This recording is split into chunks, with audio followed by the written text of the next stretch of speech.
Hello, good morning, children. I welcome you all in Beta English compulsory class. We were doing chapter number 11, The Rat Trap, written by Selma Lagerlof, ठीक है, जिसमें कि हमने अभी तक पढ़ा कि हम एक ऐसे आदमी के बारे में पढ़ रहे थे कि जो तारों की बनी चूहेदानी बनाता था और बेचता था, ठीक है। और ये तार जो है वो फार्म से, बड़े बड़े स्टोर से भीख मांग कर लेकर आता था। फिर भी उसका बिजनेस जो अच्छा नहीं चल रहा था, इसलिए अपने जीवन को चलाने के लिए ये छोटी मोटी चोरियां भी करता था। भीख मांगने के अलावा चोरियां भी करता था और अपने खुद के ख्यालों में ही खोया हुआ रहता था, ठीक है। ऐसे ही खुद के किनारों पर, खुद के ख्यालों में खोया हुआ रोड के ऊपर चलता रहता था। एक दिन अपनी चूहेदानियों को देखकर इसके मन में विचार आया कि ये सारी दुनिया भी एक बड़ी सी चूहेदानी है। जैसे चूहे को फंसाने के लिए लालच दिया जाता है, वैसे ही इंसान को फंसाने के लिए भी लालच दिया जाता है। और एक बार जब इसमें वो बंद हो जाता है ना, तब सारी चीज़ों का अंत हो जाता है। ऐसे ही वो सोचता सोचता जा रहा था, अंधेरा हो जाता है।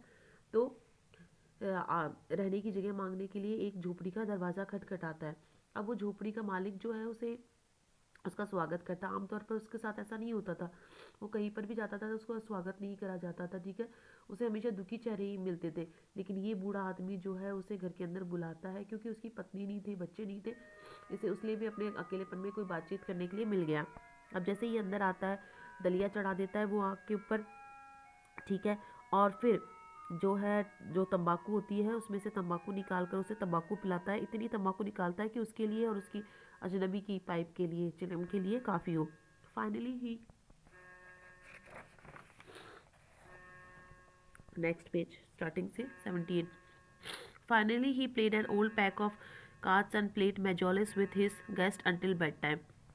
और आखिर में ये जो है पुराने ताश के पत्ते निकालता है और अपने मेहमान के साथ में, ये बूढ़ा आदमी रात के सोने तक मेजोलिस मेजोलिस बेटा एक ताश का खेल होता है, ठीक है, वो खेलता है।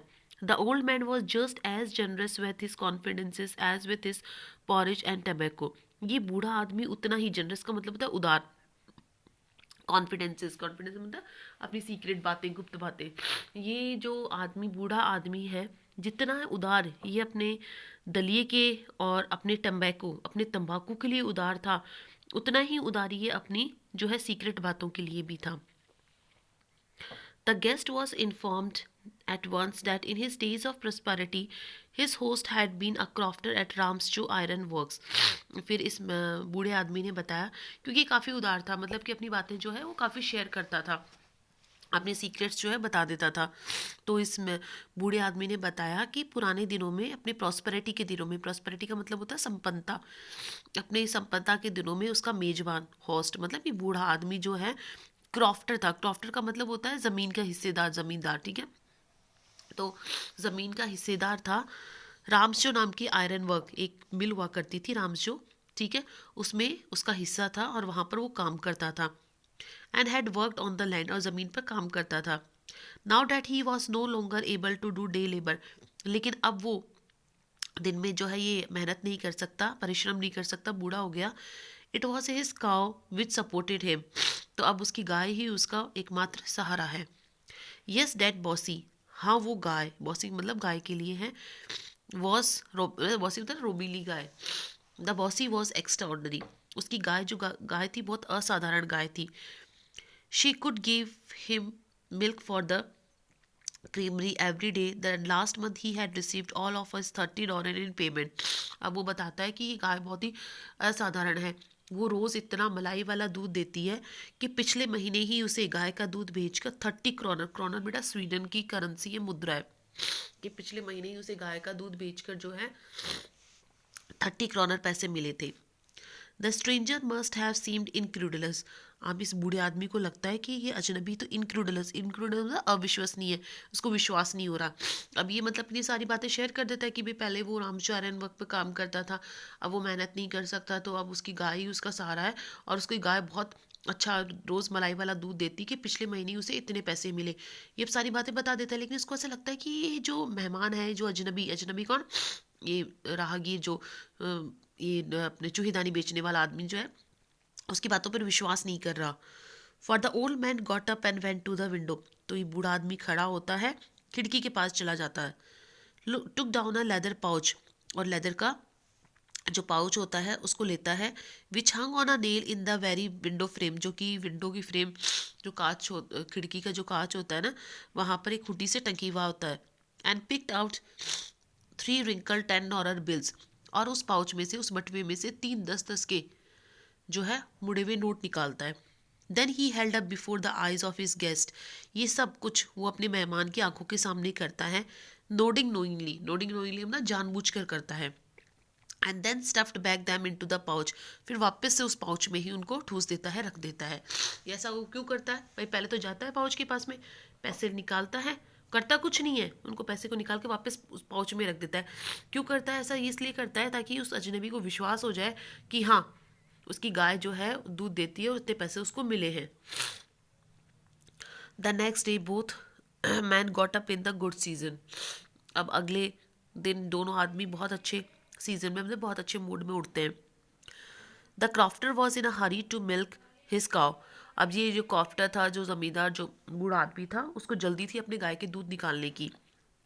And the other man probably thought he should not stay in bed when the head of the house had gotten up, और दूसरे आदमी ने शायद से ये सोचा कि जब घर का मुखिया ही जाग गया है तो उसका सोना ठीक नहीं है। They left the cottage at the same time, दोनों एक ही टाइम पर जो घर को छोड़ देते हैं, झोपड़ी को। The crofter lock the door and put the key in his pocket, ये बूढ़ा आदमी दरवाज़ा बंद कर देता है, लॉक कर देता है और चाबी अपनी जेब में रख लेता है।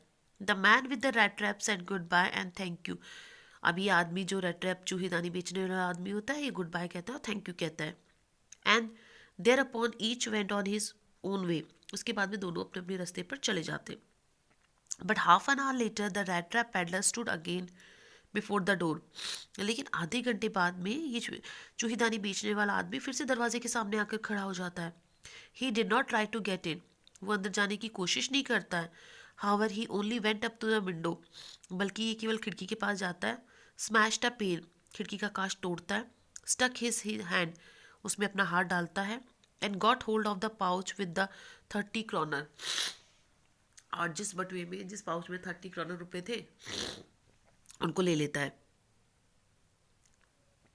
He took the money and thrust it in his own pocket, ये पैसे लेकर अपनी जेब में ठूस लेता है। Then he hung the leather pouch very carefully back in its place and went away, फिर उसके बाद में पैसे तो अपनी जेब में डाल लेता है और बड़े ध्यान से उस लेदर के पाउच को वापस से वहीं टांग देता है। As he walked along with his money in his pocket he felt quite pleased with his smartness, अब जब जेब में उसके पैसे थे ये चुराए हुए, तो अपनी उस होशियारी के पर वो बहुत खुश हो रहा था।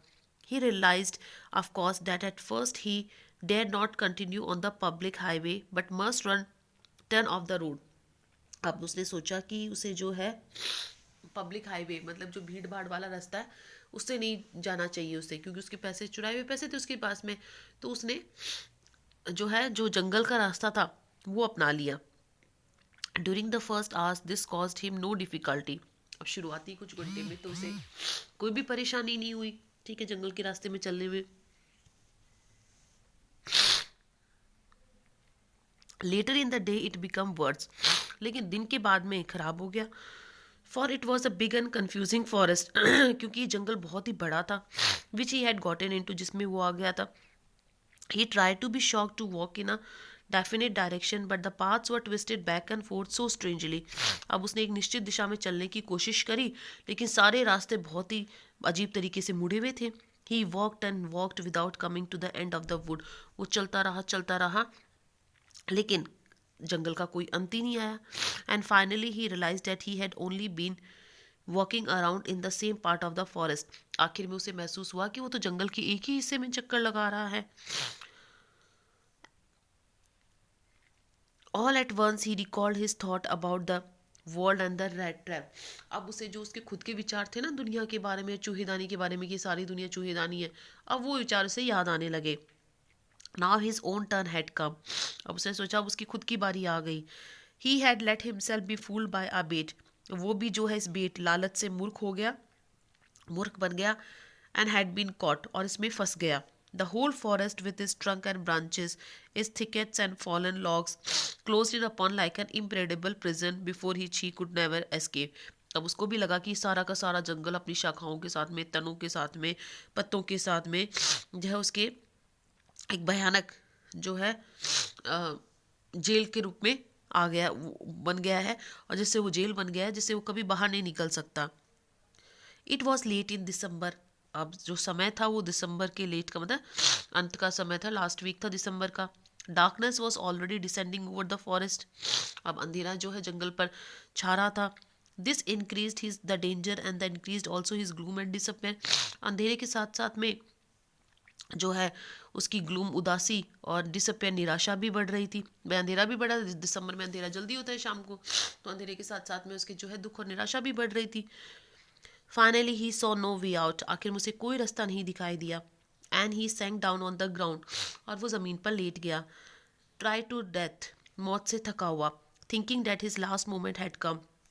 ये सोचता हुआ कि उसका आखिरी पल आ गया। But just as he laid his head on the ground. लेकिन जैसे ही वो अपना सर जमीन के ऊपर लगाता है, ही हर्ड अ साउंड। उसे एक आवाज़ आती है। A hard regular thumping. एक ज़ोर ज़ोर से ठोकने की आवाज़ आती है। There was no doubt as to what that was. इस बात में कोई शक नहीं था कि वो आवाज़ किस चीज़ की थी। He raise himself. वो खड़ा होता है। Those are the hammer strokes from an iron mill. ये तो हथौड़े की आवाज़ आ रही थी लोहे की मिल में से। He thought. उसने सोचा there must be people nearby. तो इसका मतलब अगर आवाज़ें आ रही थी आसपास में लोग भी होंगे। ही समन्ड ऑल हिज स्ट्रेंथ। अपनी सारी ताकत को इकट्ठा करता है। Got staggered in the direction of the would. और खड़ा होकर जिस दिशा में आवाज़ आ रही होती है उस दिशा में चलने की, लड़खड़ा कर चलने की कोशिश करने लग जाता है। ठीक है बेटा, यहाँ तक हो गया है। आप पढ़ना, कल हम नेक्स्ट पेज करेंगे। ठीक है।